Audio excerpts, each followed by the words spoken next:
Welcome to Ed Fluential Sports, where passion meets precision. As I'm your host, Ed, diving deep into the plays, players, and stories shaping the game.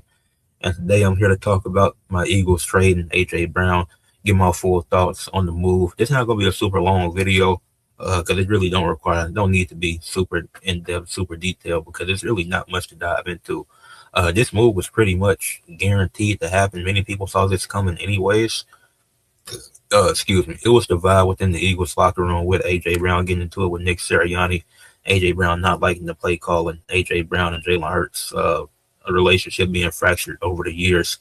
The reality of it is, AJ Brown's the guy that has and always will care about his stats, and that's most receivers because stats equals money. But AJ Brown has a ring. He's had so maybe he put up his stats in Tennessee, was a Pro Bowler, never made All Pro. When he came to the Eagles and played with Jalen Hurts, as much criticism as Jalen Hurts gets, AJ Brown wasn't an All Pro player until he played with Jalen Hurts. His first All Pro season came with the Eagles with Jalen Hurts at the helm of quarterback, and that's not just a take. That's a literal fact. So him getting into it with them having miscommunications, AJ dropping passes throughout the season, him reading books, Hurts not always throwing the best. It's a mixture of things that led to him leaving, and it was pretty much we figured that he'll be gone anyways, which is why we made the move for Mekhi Lemon in the draft. Don't like Mekhi's attitude. Hopefully that can change, and I can become a fan of him over time. But I do not like Mekhi Lemon's attitude, to be completely honest with you, based off of what I've seen through the draft, through leading up in the draft process, leading up to the draft, not the actual draft. But Mekhi, he is a great player. He is one of the best receivers, probably the second most talented receiver out of that draft class, to be completely honest. So hopefully that doesn't cause an issue with him and Hurts getting into it. But AJ Brown going to New England, that's the perfect move for them. They lost Stephon Diggs, obviously due to court stuff with his chef, and then they released him anyways. They allowed him to play throughout the playoffs and in the Super Bowl, but as soon as it was over, he had to dip. So they found the replacement and got an upgrade because AJ Brown is the better receiver than Diggs at this point in their careers. So I definitely think it's an upgrade for the Patriots. This is definitely an A+ move for them. Drake May just had an MVP caliber season playing with Stephon Diggs, and now you get AJ Brown, who even though he's had a down year this past season, AJ Brown is still relatively great in its own right. So having him with May and May can put the ball in the right areas, he can, as long as he's not dropping passes, because he did drop passes on the Eagles. That may have been intentional, but if he's still dropping passes on the Patriots, then you can't say it's just Jalen Hurts, which you can't even say to begin with, because AJ Brown had tension with people within the Eagles organization in the locker room, anyways.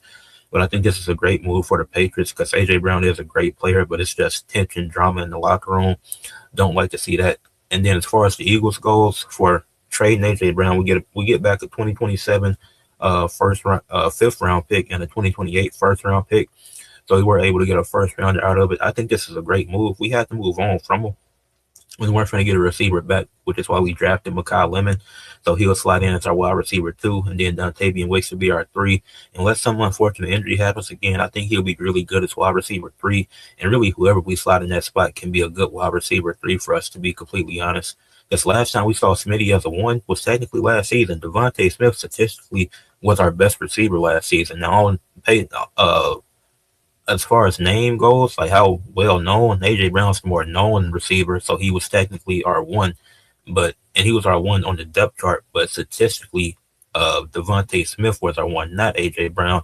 But you want to base it off of reality. In 2021, Devontae Smith's rookie season, that was the last time we had Devontae Smith as a 1, and he had nearly 1,000 yards, or a little bit over that. We went to the playoffs with a 9-8 record, finished the season on a 4-game winning streak. We did get spanked in the playoffs, but we still made it with him as our 1. So I believe we can do that again, and he's much more improved now. In his 5 seasons in the NFL so far, he's had 3 seasons of 1,000 or more yards. So Devontae Smith, he's proven that he can be a 1 and get us to the playoffs, and be a 2 and help us win the Super Bowl. And now he's improved after 5 years, and now he's the 1. Now he's the vet receiver, one of the vet receivers and players in the locker room in general. So how will he improve and help us? I think this is another step for Devontae Smith. And unlike we got back a pick in 2028, even if the Patriots can win this year, then be bad next year, and we can get a really good pick in the first round, who knows what the Patriots look like in 2 years? You obviously project their future will be good, but an unfortunate injury or a trade or something goes wrong in the locker room, a lot can happen in the span of 2 years. Then that fifth round pick, who knows of being that class? Well, obviously we know some of the players that will be in that class next year for that, but we don't know who was going fifth round at this point. But we could get somebody really solid in that fifth round. We could bank on somebody. We could gamble on a player that not many people are expecting and turn him out to be a star with that fifth round pick. Or we can take somebody who falls to the fifth round based off of semantics or whatever, and then we can build a really good squad. So trading AJ Brown, making Devontae Smith the full-time one, and then we trust Machias to two. I think this is a really good decision for both sides. I think it's a win-win. I would get a Patriots a higher grade, though. I definitely get a Patriots an A for this trade because they got the receiver they needed.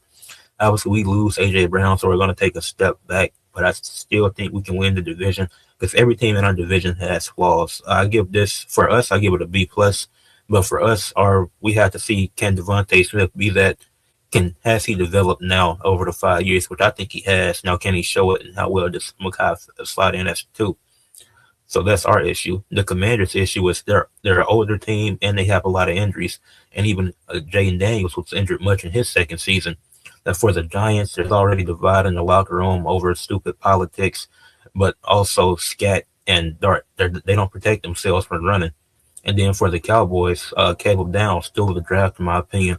But will that run defense be better? Because we know the offense is going to be electric, but will their run defense be better? Because on paper it looks better, but but on the field, when it comes to reality, will they be better? So all four teams they have their cons of them, but I think we could still win the division. And even if we don't, I think we're set up well for the future. So I give us a B+ for the trade. I give the Patriots A for the trade. Let me know y'all thoughts in the comments. But with that being said, make sure you comment and subscribe to the channel, share for others to see, and leave a like. And best of luck to AJ Brown.